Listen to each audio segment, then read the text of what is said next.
এবারই প্রথম হাসিনা মুক্ত ফ্যাসিস্ট মুক্ত বাতাসে আমরা পহেলা বৈশাখ পালন করতে পারছি। আমরা জানি নববর্ষের একটি উল্লেখযোগ্য অংশ হচ্ছে নবায়ন করা, হালখাতার মাধ্যমে ধার দেনা সব কিছু শোধ করা হয়। আমরা চাই যে এই রাষ্ট্রেরও নবায়ন হোক। জুলাই গণঅভ্যুত্থানের মধ্য দিয়ে সেই নবায়নের সূচনা হয়েছে। পয়লা বৈশাখ এবং নববর্ষ আমাদের একটি সাংস্কৃতিক ঐতিহ্য এবং বাংলা বছরের শুরুর এই দিনটাকে আমরা খুবই আনন্দ এবং উৎসবের সাথে পালন করি।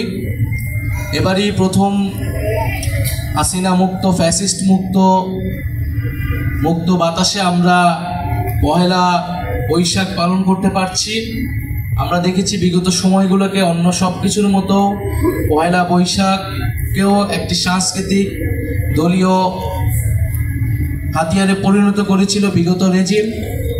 ফলে পহেলা বৈশাখ বা নববর্ষের যে অন্তর্ভুক্তিমূলক বৈশিষ্ট্য সেটি ছিল না।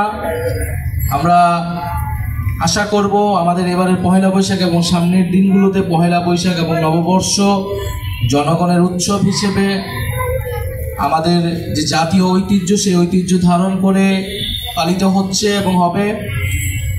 এবং নববর্ষ আমাদের একটি অন্যতম জাতীয় উৎসব।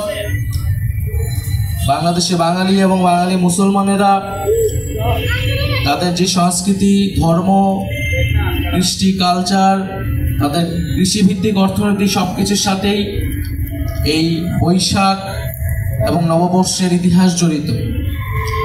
আমরা জানি নববর্ষের একটি উল্লেখযোগ্য অংশ হচ্ছে নবায়ন করা, হালখাতার মাধ্যমে ধার দেনা সব কিছু শোধ করা হয়।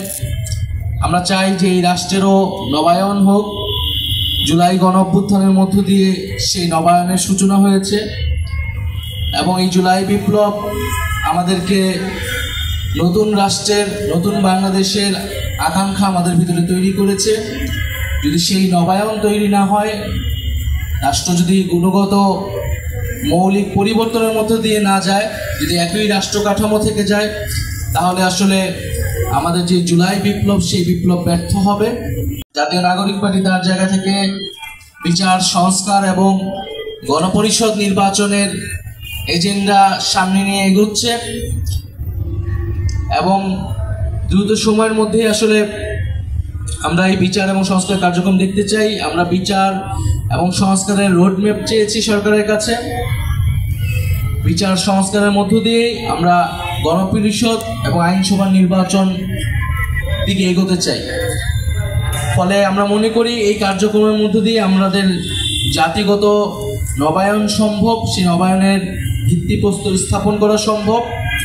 আমাদের আজকের পহেলা বৈশাখ বা নববর্ষের দিনটিতে এটাই আমাদের প্রত্যাশা থাকুক যে ফ্যাসিবাদের বিলোপে আমাদের রাষ্ট্র সংস্কারের কার্যক্রম চলমান থাকবে এবং আমাদের জুলাই বিপ্লবে যে ঐক্যের জায়গাতে আমরা এসেছিলাম সেই ঐক্যের ভিত্তিতে আমাদের হাজারো শহীদের শাহাদাতের বিনিময়ে আমরা যে নতুন বাংলাদেশ গড়ে তুলছি, সেই বাংলাদেশ ভবিষ্যৎ প্রজন্মের জন্য একটা সুন্দর ভবিষ্যৎ তৈরি করবে। এটি আমাদের প্রত্যাশা।